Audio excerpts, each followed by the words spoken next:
உங்களுக்கு பிடிச்ச மாதிரி உங்களால பிசினஸ் வந்து கன்ஃபார்ம் ஸ்டார்ட் பண்ண முடியும்.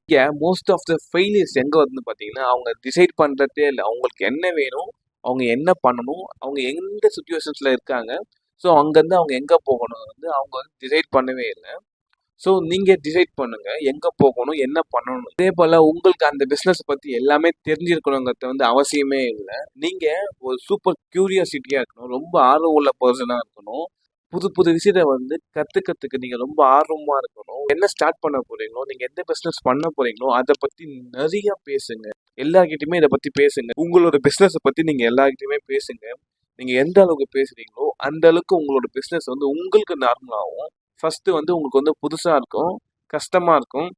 பட் போக போக போக போக அது நார்மலாகும். மற்றவங்க உங்களுக்கு பிஸ்னஸை பற்றி சொல்லி கொடுத்துட்டு போய் நீங்கள் மற்றவங்களுக்கு சொல்லி கொடுப்பீங்க பிஸ்னஸை பற்றி. தென் பார்த்தீங்கன்னா வந்து கிளைண்ட்டை வந்து அப்ரோச் பண்ணுறது. எதுக்கு போயிட்டு ஒரு நியூ கிளைண்ட்டை போய் சர்ச் பண்ணிட்டு இருக்கீங்க? பிடிங்க, உங்கள் ஃப்ரெண்ட்ஸை பிடிங்க, உங்களுக்கு தெரிஞ்சவங்களை பிடிங்க. ஃபஸ்ட்டு அவங்களுக்கு ஃப்ரீயாக உங்களை சர்வீஸை ப்ரொவைட் பண்ணுங்க. எனிவே உங்களுக்கு அந்த எக்ஸ்பீரியன்ஸ் இல்லை, ஃபஸ்ட்டு ஃப்ரீயாக வந்து கஸ்டமர்ஸை உள்ளே கொண்டு வாங்க. அவங்களுக்கு என்னென்னலாம் தேவையோ அதை ஃப்ரீயாக பண்ணுங்க.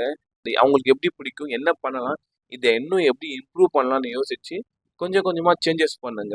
அண்ட் தென் கிராஜுவலாக வந்து மணி ஆஃபர் பண்ணுங்க, மணி வந்து கேளுங்க. உங்களுக்கு உங்கள் மேலே கான்ஃபிடென்ட் வரணும். கான்ஃபிடென்ட் வராமல் போய் கேட்காதீங்க.